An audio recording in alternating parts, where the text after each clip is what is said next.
fellow citizens, more than mine, will rest the final success or failure of our course. John Fitzgerald Kennedy was the 35th President of the United States. He was the young, handsome leader who promised a new hope. The torch has been passed to a new generation of Americans born in this century. A modern politician for a modern America. Ask not what your country can do for you. Ask what you can do for your country.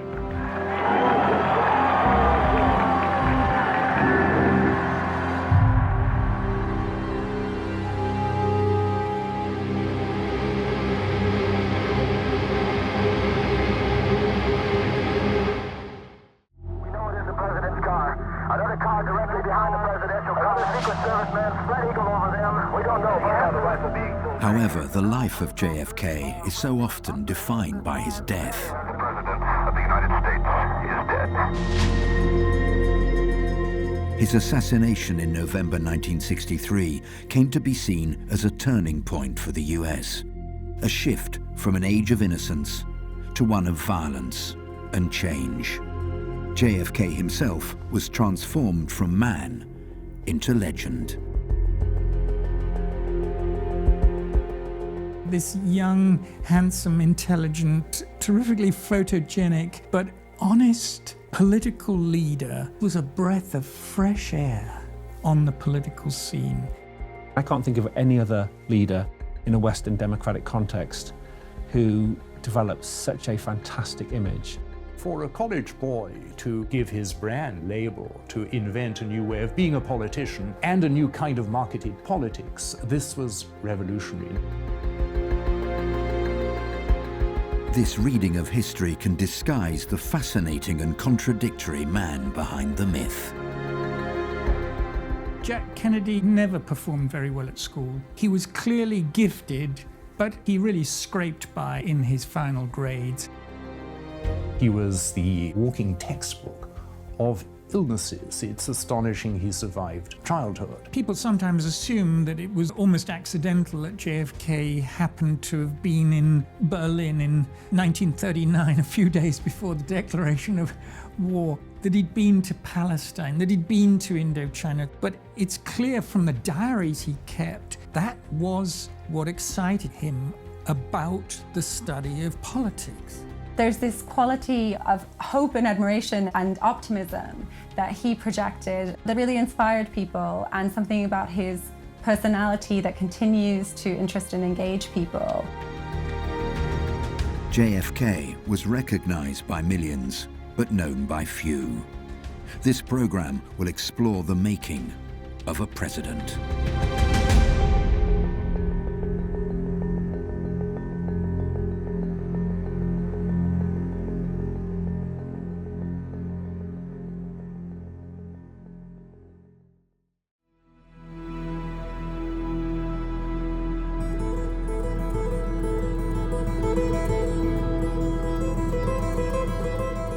Born in Massachusetts on the 29th of May 1917, John Fitzgerald Kennedy, known familiarly as Jack, was the second son of multimillionaire investor and politician Joe Kennedy.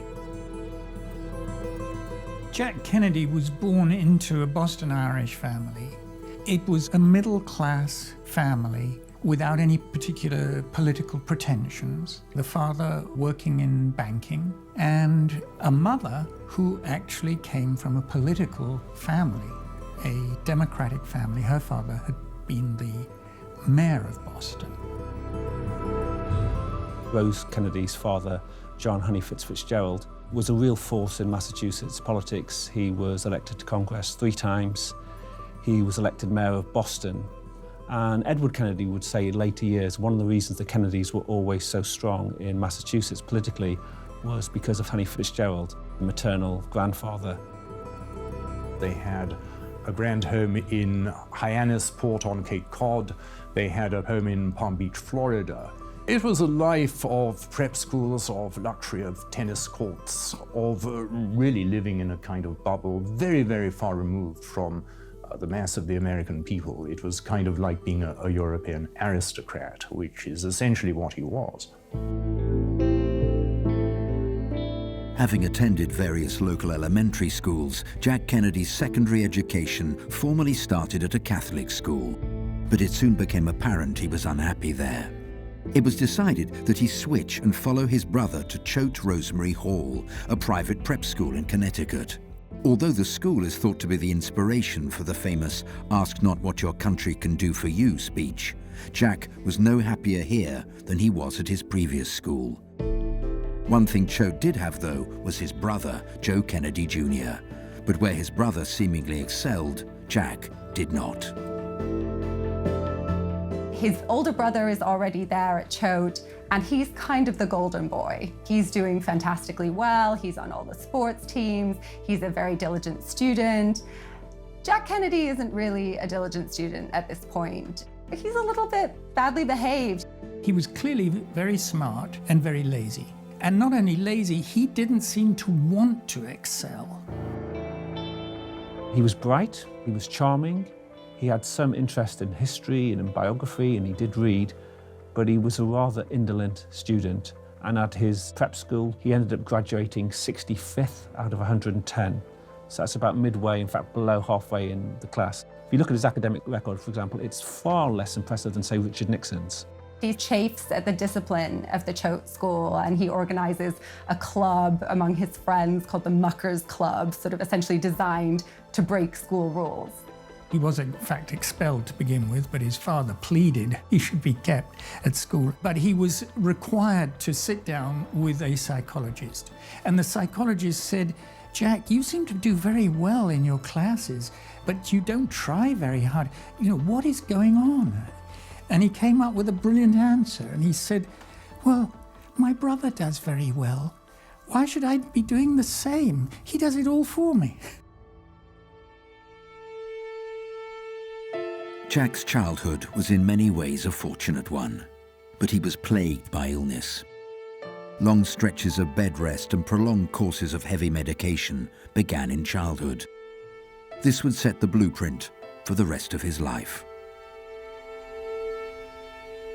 As a young child, he'd had a very bad case of scarlet fever, and there was a huge outbreak in Boston at the time. His father and his grandfather, Honey Fitz, had to pull strings to get him into the best hospital in Boston. He was continually ill, either in the school sanatorium or in hospital. And worse still was the fact that very rarely were they able to diagnose what was wrong with him. It meant that he had long periods off school. There was not only the scarlet fever, there was the pneumonia, there was the asthma. He had major spinal problems. He was born with one leg slightly shorter than the other. And this created a long-term problem with his back. And it never leaves him, that problem. It's always there. I think what's remarkable is that he wanted to enjoy the health that others had. He developed a jokey sort of heroism, if you like, that he was coping with what for normal people would be considered life-threatening diseases, but just wouldn't take them seriously.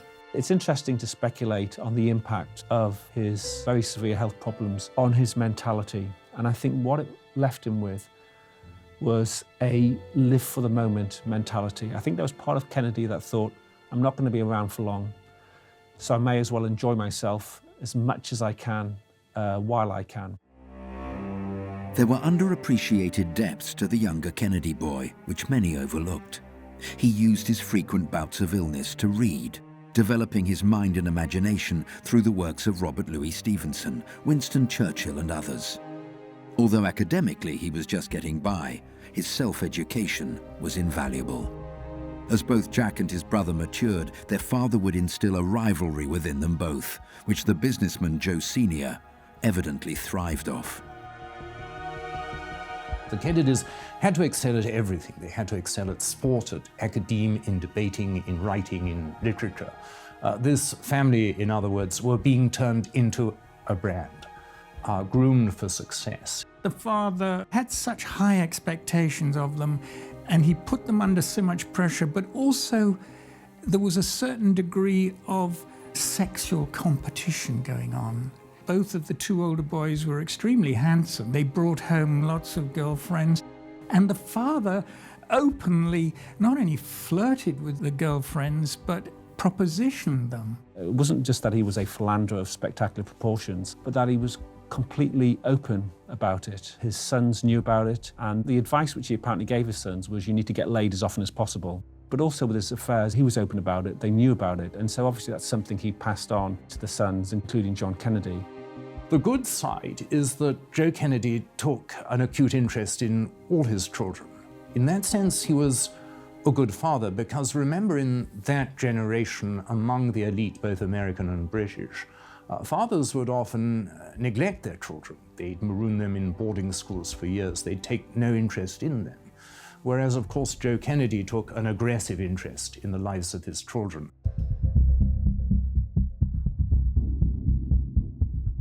Jack would complete his studies at Choate, and although his grades were nothing special, he still managed to gain entry into Harvard. But it would be that summer where the real education of Jack Kennedy began. Coinciding with his father's appointment to the ambassadorship to Britain, Jack would begin a number of trips to 1930s Europe. The political tensions and shifting of power fascinated this young American. He would witness some of the 20th century's most historic events firsthand. These visits would inform his future in ways he could never imagine.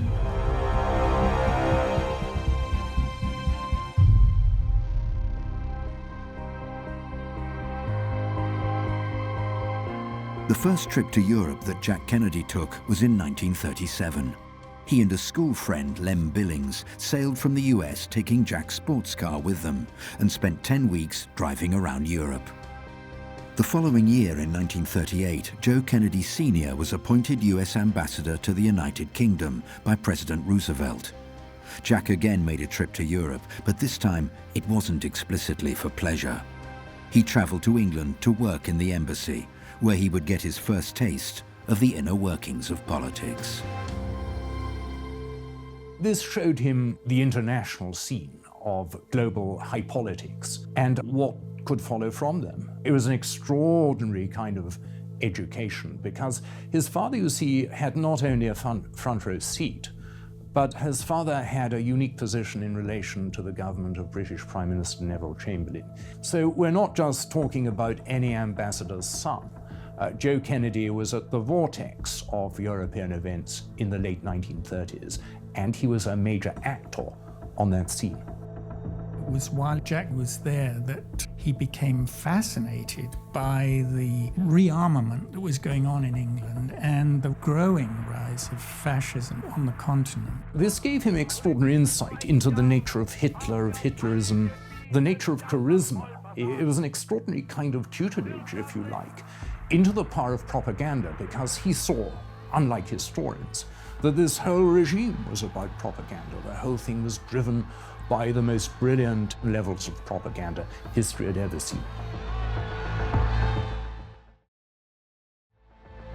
The year after, he would travel to Europe for a third time. This time, however, he did not stay in London. He traveled to the Middle East, the Soviet Union, and the Balkans to research for his final year thesis. He then went to Czechoslovakia and Germany. What he witnessed was Europe on the brink of war. He left Berlin on September the 1st, 1939, the day Germany invaded Poland. I think this trip had a lasting influence on him in the sense that he was someone who truly believed in being there. He was very interested in political history. That's what he wanted to study, and he wanted to see it firsthand. He realized that Europe was on the verge of meltdown. He wanted to educate himself onto the global scene, and this was the best and most practical way of doing it. Kennedy has a faith in his own judgment and his own perception, and being there on the ground, traveling around, becomes a motif of his political career. Here was an opportunity where he could actually visit these countries simply with his passport and a letter from his father as the United States ambassador to Britain. Jack returned home and started to write his dissertation. Thanks to his father, it would be a work which would live beyond the realms of his Harvard studies.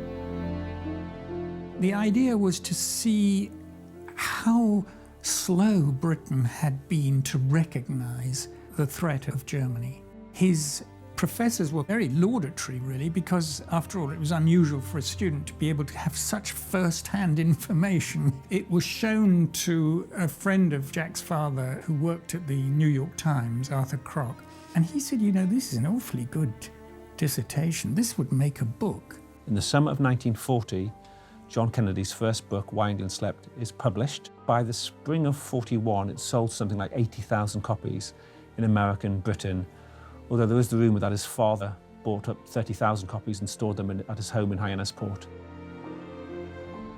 For the United States, which was still a neutral country, but looking at what was happening in Europe, this seemed almost like a wake-up call. It establishes a key component of his image, which is that he is a man of letters.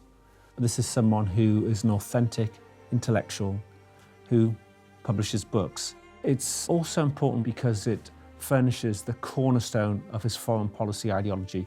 You want to understand what John Kennedy is saying about foreign policy during the Cold War. If you want to understand his foreign policy during his presidency, you can still learn a lot about it by reading Why England Slept. For Jack, the book seemed to be a turning point in his life. Up until now, he had lived in the shadow of his more able older brother. The attack on Pearl Harbor made the war a global concern, and like many families, the Kennedys were not immune to its effect. The political life of Joe Sr. would be the first casualty. As ambassador, he began to see himself more and more as the peacemaker of Europe, that he could do a deal. He could get the British Prime Minister and the Führer together around a table, and that somehow he would be able to make it all come right. When it turned out that he had misunderstood Hitler, when it was obvious that Britain was standing alone, Joseph Kennedy lost faith in Britain. He had very much the businessman's fix-it mentality. He really didn't understand all this blood and soil mystical stuff. He thought you could do deals. He thought you could pay them. That becomes a deeply controversial position and unpopular with the British people. And he becomes an embarrassment. It's why often in JFK's later campaigns, although Joseph Kennedy is pulling the strings behind the scenes, he's often not out there in public. So by 1941, his political career is over. The President of the United States wasn't even using his ambassador to London because he didn't think Joseph Kennedy was right. And he didn't think the Prime Minister of Britain, Neville Chamberlain, was right. The President believed that Winston Churchill had the makings of the one person who could stand up to Hitler. And that left Joseph Kennedy out in the cold. Despite his ongoing ill health, Jack was eager to sign up for the US forces. Securing a doctor's certificate, he managed to enroll in the Navy just before the Pearl Harbor attack. Jack was thirsty for action, but his health meant he was stationed at a desk in Washington, working in naval intelligence. It would be during this time that he would meet the first and arguably the greatest love of his life, Inga Arvad. He met this beautiful Danish woman who was 7 years older than him, Inga Arvad. This is one of the few times in his life where he's very emotionally involved. I think it's partly physical attraction. She's very beautiful and she's worldly. She was a journalist in Washington, and pretty much everybody she interviewed fell in love with her, including Jack Kennedy. But she was drawn to him. He'd been to Europe, so he had a feeling for her as a European. He was fascinated by politics, and the fact that she had interviewed Hitler and Goering before she left Europe, that made her very special in his eyes. The trouble is that Adolf Hitler adored her. The Führer had said that she was the ideal Aryan woman. She was really seen in Washington as a kind of Mata Hari, and she was feared. Her ties to Hitler and the Nazi elite meant the FBI were observing her. Private conversations and liaisons between her and Jack were recorded. No one, it seemed, approved of the affair. His family, she's not exactly wife material in their view. She's not Catholic, she's twice divorced. But also his superiors in naval intelligence are concerned about this young naval intelligence officer caught up in a passionate relationship with this, beautiful woman who we're not sure if she maybe is a spy. He was crazily in love with this woman, told his father he was going to marry her. The father said, no, you can't. And finally, the father spoke to Inga and said, listen, you are never going to marry my son. Get that out of your mind.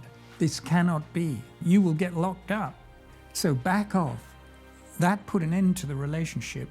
He admitted to somebody I interviewed that she was the love of his life. But it was not to be. Although his father was against him entering naval combat, Joe Sr. did end up eventually facilitating his son's wish. Jack became the pilot of a patrol torpedo boat. These boats were small and ready for combat. It's unclear if the guilt of ending the affair with Inga caused Joe Sr. to change his mind, but he made sure Jack's boat was always out of hostile waters. However, an unexpected show of aggression from the Japanese around the Solomon Islands meant Jack would eventually come under attack. The war would have bittersweet consequences for the Kennedy family. Although tragedy would strike in Europe, honors would flow at home. On the night of August 1st, 1943, while performing routine patrols with 2 other PT boats, Jack spotted an enemy ship. Before he could react and attack, his boat was rammed and sliced in 2 by the Japanese destroyer. It's in the middle of the night. They don't have proper radar. They don't have good physical sighting at that point. And ultimately, his boat is actually stove in 2. Some of his crew members are killed instantly, but some of them survive and they're in the waters. And Jack Kennedy is able to rescue some of them. He performs heroically. Using a belt in his mouth, he tows a crew member 3.5 miles to an island. This is a man who has extensive health problems, has extreme back problems. He swims for 5 hours to get those men to safety. 9 of the men survived. They managed to swim to this literally desert island, to stay there until Jack Kennedy arranged through a local native to get out a coconut with a message saying they were still alive, and they were finally rescued. His older brother has always been better than him at school. There was a competitive dynamic between these 2 brothers, and Joe Jr. maybe feels that he needs to prove himself even more. He's already gone above and beyond. And then maybe because of the heroics of his younger brother, maybe out of his own sense of duty and service, he actually volunteers for a very dangerous mission to bomb a German airbase in Belgium. No one is ever compelled to go on a mission where the probability is that he will lose his life. Essentially, he became an American kamikaze. They were wiring up bombers, filling them with explosives to attack the V-rocket emplacements in occupied Europe. The mission failed. The bombs exploded on board the plane before it reached its target. Joe Kennedy Jr. was still on board and died instantly. For the whole Kennedy family, this was a tragic loss. Whilst Jack was still coming to terms with the death of his brother, word was beginning to spread about his heroic actions in the Pacific. There's a writer for Life magazine called John Hersey, and he approaches Kennedy and says, I'd like to write an article on what you've done for the New Yorker magazine. Now, Joseph Kennedy, working behind the scenes, gets it republished with Reader's Digest. So a large number of people in 1944 read this vivid account of John Kennedy's bravery in World War II. So 1940, with Why England Slept, the idea of him as an intellectual, a man of letters, of cultural sophistication, that idea is established. With the service in World War II, a second element in his image is established, which is that he's a war hero. So what you have is the idea that he has brains and brawn. People have speculated that It was just the death of the older brother that pushed JFK into politics. That is nonsense. The fact is, from the FBI records, JFK was talking about going into politics and even going as far as the presidency way back at the time of Pearl Harbor in his conversations with Inga Arvad. To the extent that the brother might have been in the way, but the fact that he had been killed opened the way for JFK to accept the family mantle, if you like. And the father was willing to fund it. After the PT boat incident, Jack was left with chronic back issues, and he was honorably discharged from the Navy. His brother was dead, and his father's political career over. He found employment as a journalist, but the question about what he should do next lingered. It was then decided that Jack would run for Congress in 1946. Again, Joe Sr. would be instrumental in making this happen.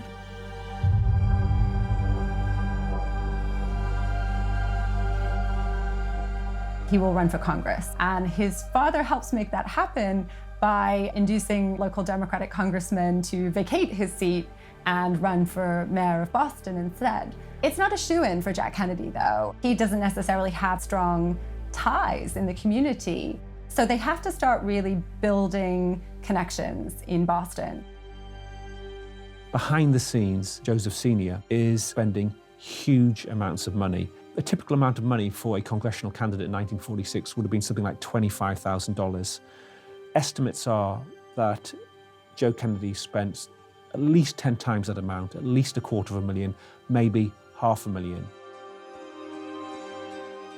What JFK understood was the imagery of politics would transform the business.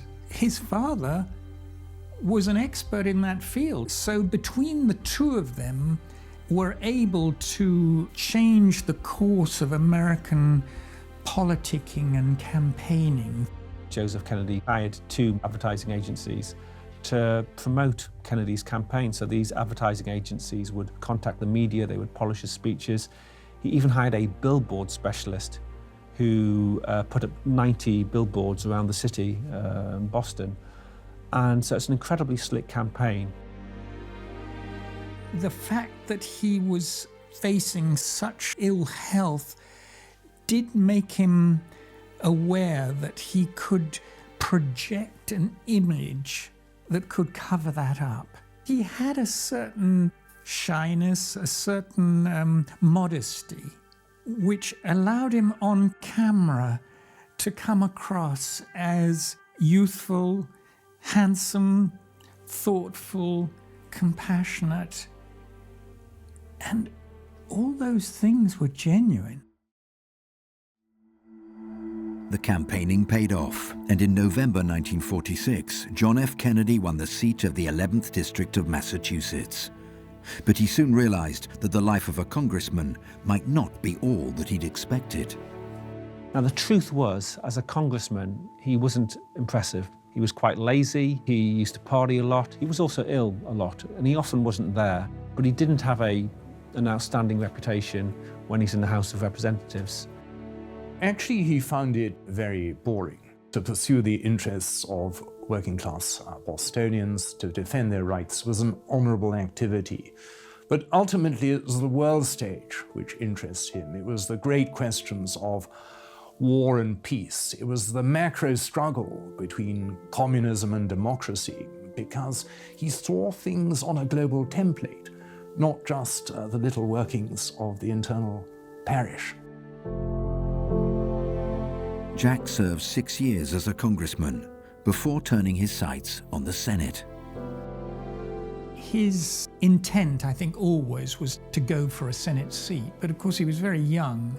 In a state like Massachusetts, it was going to be a huge battle, and many people said, don't try. They decide that this is the time to run for the US Senate, and he'll be running against Henry Cabot Lodge. That campaign was run in a kind of modern, slick way. And what's also important to note is that in the campaign against Lodge, Kennedy's views on foreign policy on the Cold War were probably more hardline than Lodge's, and probably a good many people, including some Republicans, voted for Kennedy in '52 because they thought he would be more hardline on the Cold War than Henry Cabot Lodge. The family recognized that they had a star and that actually people would like to meet the star and shake hands. It was very effective. Like the '46 campaign, the 1952 campaign for the Senate highlighted Kennedy's appeal as a sex symbol. And there's a lot of talk of his physical attractiveness, and also his appeal as a symbol of the family. The 1952 Senate campaign is most famous for the teas held by his mother and his sisters for women.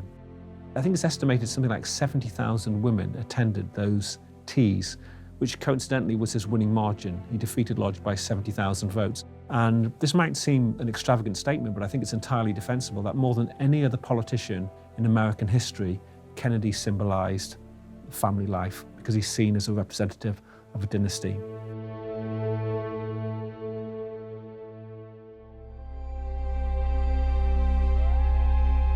The image of John F. Kennedy was something that had been worked on and honed. He was the academic, the war hero, the family man, and thanks to the Tea Parties, older women wanted to mother him and younger women wanted to marry him. Before his Senate victory, though, his reputation as a playboy was becoming problematic. His father agreed that what Jack needed was a wife. When John F. Kennedy runs for the US Senate, he's a bachelor. He's obviously had a lot of relationships with women over the years, but he's never gotten married. And he enters the US Senate in 1953 as a single man. There's an article in the Saturday Evening Post headlined, "The Senate's Gay Young Bachelor." And there's a lot made of his marital status.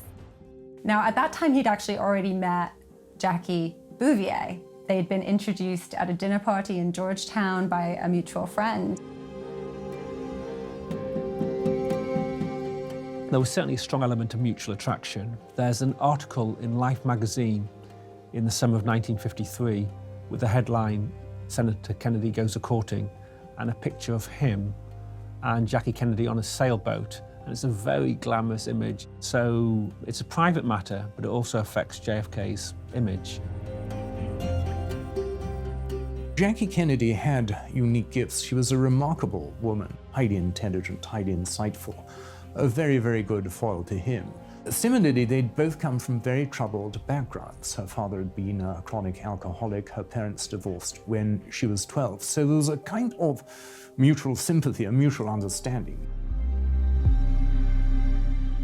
It's unclear if Jack really wanted to get married, if he really saw himself as a marrying man. Certainly, he appreciated freedom in his romantic life. But it's his father that basically, with a little bit of political calculation, says being the Senate's gay young bachelor isn't going to cut it for very long. And if you want to be president, you have to have a family, and you have to have a wife, and the political image is important. And Jackie Bouvier fits all of those criteria for being a political wife, and a political wife to a prominent Catholic politician. He had always built up the family as a brand. Remember, in those days, most men were married at 22. To be unmarried at 35 raised certain questions. Were you a serial philanderer? In this case, true. So it kind of, if you like, embourgeoisified the Kennedy label. They were anything but bourgeois. They were very wealthy bohemians. But this turned it into something much more palatable, much more acceptable. You can't have a king without a queen. You can't have a prince without a princess. And here she came. Jack and Jackie married on September the 12th, 1953 at St. Mary's Church, Newport, Rhode Island. The young senator was no longer a bachelor. From the outset, the marriage was troubled, both parties conducting illicit affairs. But the thing they both worked towards and understood was the image. Projecting the notion of a happily married couple was paramount. She was pretty perfect in terms of the senator's wife and the prospective presidential nominee's wife. But as to their actual relationship, I think the honest truth from all the people who were very close to them was that this was not a love relationship. One of the interesting things about that relationship is that she was aware of his womanizing. It was common knowledge within his close circle and increasingly known more widely. What really happened is that people turned a blind eye to it. They didn't want to know. In terms of the marital drama, it was always on a knife edge, and there is no doubt that Jackie was on the point of divorcing. There's stories that she even approached Joe Kennedy and said that she was contemplating a divorce, and it's Joe that patches that over and says, you know, do what you need to do, spend what you need to do to some extent to make you happy and to stay in this marriage, because the symbolism and the qualities that Jackie Kennedy brought to her public life were so valuable, and he saw that value. And he knows that without her, Jack's political career is ruined. Prior to his marriage, his sexual appeal was seen as an exciting attribute of his bachelorhood. After his marriage, it's seen as an attribute of this marriage to this glamorous, beautiful woman. There are a lot of magazines in the mid and late 50s that have them on the cover long before he reaches the White House. So she adds to his sexual appeal. The Kennedy brand was set, and it was the 1956 Democratic Convention that threw it into the national consciousness. I give you the next Democratic nominee and our next President of the United States, Adlai E. Stevenson. Jack's televised speech gained so many supporters that he nearly found himself as the running mate of Adlai Stevenson. Had he won, his future presidential hopes would most certainly have been dashed. The Democrats lost heavily in the '56 elections, and Kennedy would continue working in the Senate. The convention proved one thing, however. John F. Kennedy connected. Who he was, his image, all resonated with an audience who eagerly consumed what was fed to them via televisual broadcast. On January 2nd, 1960, Jack began his campaign for the Democratic nomination. That November, he would face Vice President Richard Nixon for the White House in what was shaping up to be one of the tightest races in history. But Kennedy's religion remained a potential issue for the American electorate. In a way, the biggest issue that Kennedy has to deal with in 1960 is the religious issue of his own Catholic faith. No Catholic had ever been elected president. What some Americans felt was that a Catholic president might owe their allegiance to Rome, to the Pope, to the Catholic faith, rather than to the United States and the American Constitution. So this is a major issue that Kennedy has to deal with, and I think initially he'd rather not talk about it. By the time they get to the West Virginia primary, in the spring of 1960, he decides to tackle it head on. He gives a speech before the Ministerial Association of Greater Houston. So this is an organization of Protestant ministers. And he gives a speech to say, I'm not a Catholic candidate for president. I am the Democratic candidate for president who happens to be Catholic. So he essentially challenges this long-standing concern that Catholics have dual loyalties in the political sphere, and it's a watershed moment in terms of religious discussions in American political campaigns. It adds another element to this multifaceted image that he'd been developing, and that is the idea of Kennedy as a man of faith. The whole debate over Kennedy's religion in 1960 is based on the idea that his Catholic faith was important to him. Still, no one in the Kennedy camp was certain his assurances were enough to defeat Nixon. The decisive moment would come in late 1960 with a series of televised debates between the two candidates.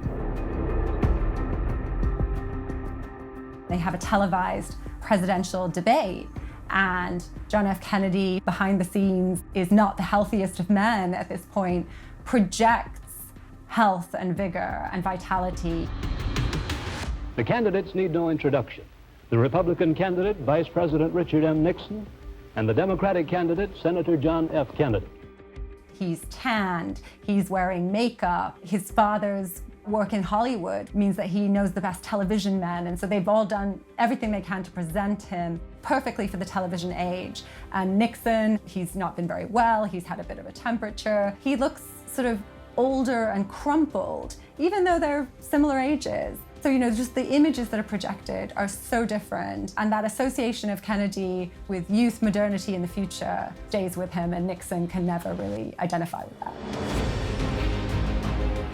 Because they felt that the American society was moving again, I want us to recapture that image. That first television debate showed the importance of image.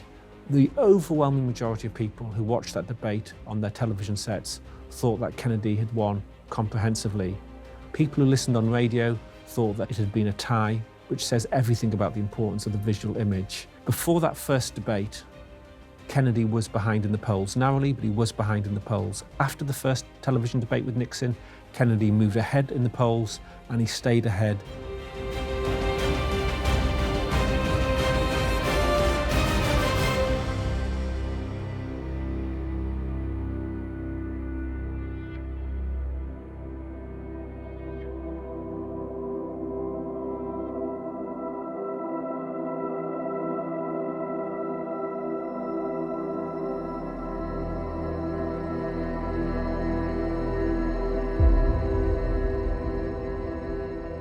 Jubilant parades and celebration marked the day JFK won the race to the White House.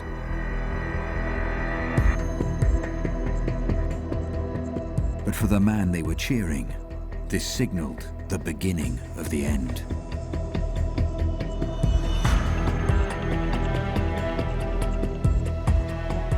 For many, he was the perfect leader for a forward-thinking America. Yet his policies and political dogma were taken from his experience of the past. His political maneuvering and independent manner seemed astute for such a young man, but behind him was a father, pulling the strings and making decisions. What made this sickly prep school boy from New England stand out, however, was his image. He was everything to everyone and became the blueprint for a new form of politics. All these factors were carefully crafted together in the making of a truly modern president.